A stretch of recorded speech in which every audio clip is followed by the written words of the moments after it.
All teachers are required to have an individual development plan, and we've done this at staff meetings for the last 3 or 4 years anyway, and so some of you are pretty well versed in doing it. I wanted to do a quick screencast for people who might need some more assistance, and then I'll make myself available as well. So I think that you can go through this and go ahead and create your own IDP and then just turn it into me, and I'll give you feedback if needed. And if you need more help, then I will make myself available on Wednesday after our staff meeting.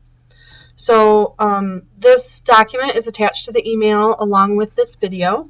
You can open it and put in your name, the date, your current teaching assignment, and if you are a probationary teacher, what year that you're in, or for people who are no longer probationary, you can just put an X in your IDP status up here. So our first goal, everybody is going to have a similar goal that somehow is related to student growth. And it might be a little bit different for each person, but I've created a sentence frame that's at the bottom of this document that can sort of help us with this. So I'm just going to copy this, put it up in the top.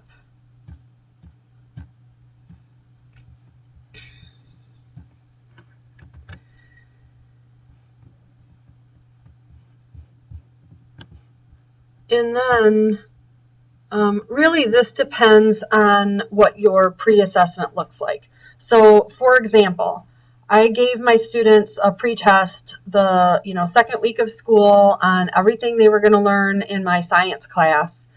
And I need to take a look at that data and then decide what a reasonable goal would be. First of all, to be really successful, you want this number here to be somewhere around 80%. At least, I should say, a minimum of 80%. You want between 80 and 100% of your students to demonstrate sufficient growth. And this part is where you really need to look at the assessment that you gave. If everyone scored like 25% on your pre-assessment, then the growth that you want to see here should be significant if you want kids to get up to some sort of a proficient status. So let's just say when I gave my pre-assessment, nobody scored better than a 30% on the test, then they would have to get, if they got 30% growth, that would still only put them at 60%. And to me, I want my kids doing better than 60% to be really knowledgeable of what I'm teaching them. So let's say if everybody gets up to 80% mastery, and I started at 30% was my best score, they need to make 50 points of growth, 50 percentage points of growth on my pre-assessment.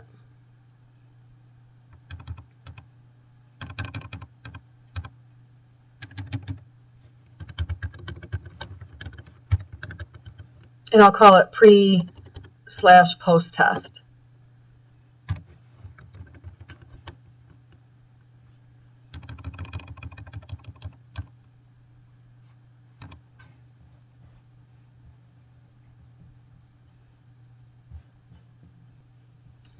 And then in here, I would include when the assessments were administered, September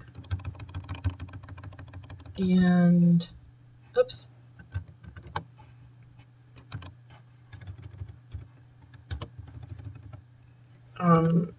January for first semester, if this was a semester assessment.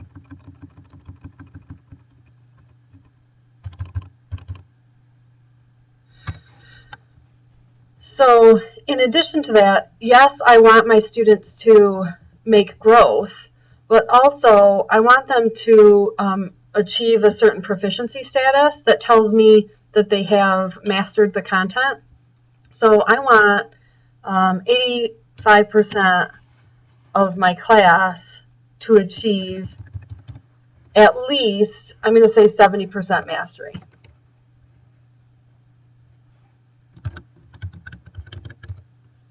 Or proficiency. So 85% of my students are going to get at least a 70% or better on their post-test.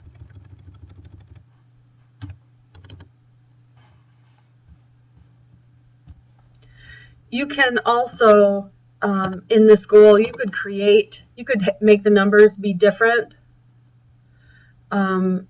based on each course that you teach or each period. For example, if you have a co-taught section, your co-taught section might have, a different mastery level here, or it might have a different percentage here that would still indicate success to you.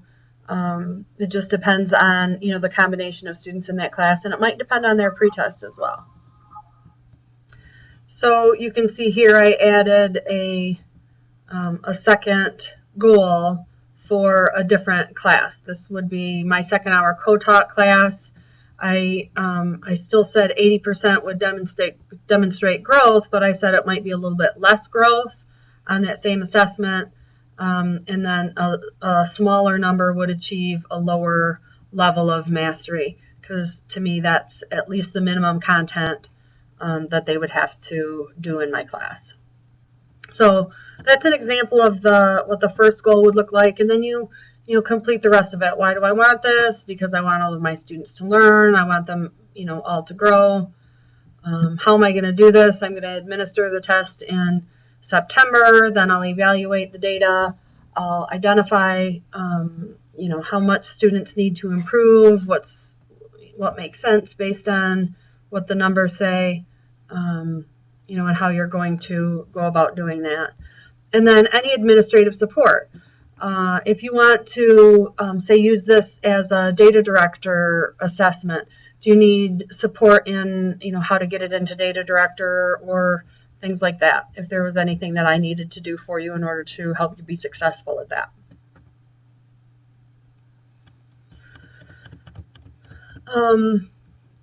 And then this is stuff that I would fill out afterwards, like kind of a midterm, how are we doing partway through the year kind of thing. The other goals are really up to you as far as what makes sense for you professionally. Everybody has school improvement goals that you're working towards, so it really makes sense if you would make one of your goals or multiple goals somehow related to that school improvement plan. So if your one of the strategies in your school improvement plan is to implement reading strategies in your content area class, you would write that here. Implement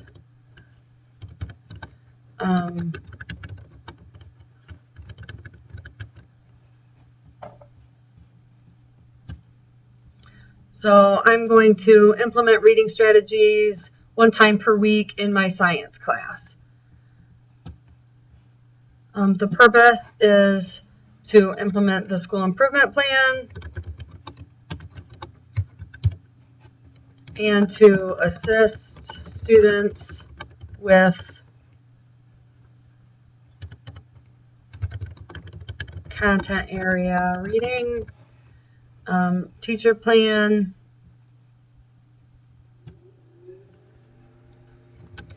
one time per week minimum, use whatever reading strategy and text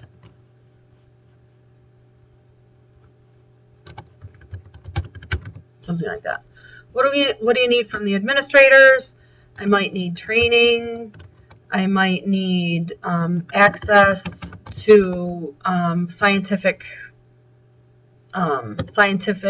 journals. I might need time to meet with a colleague. I might need nothing.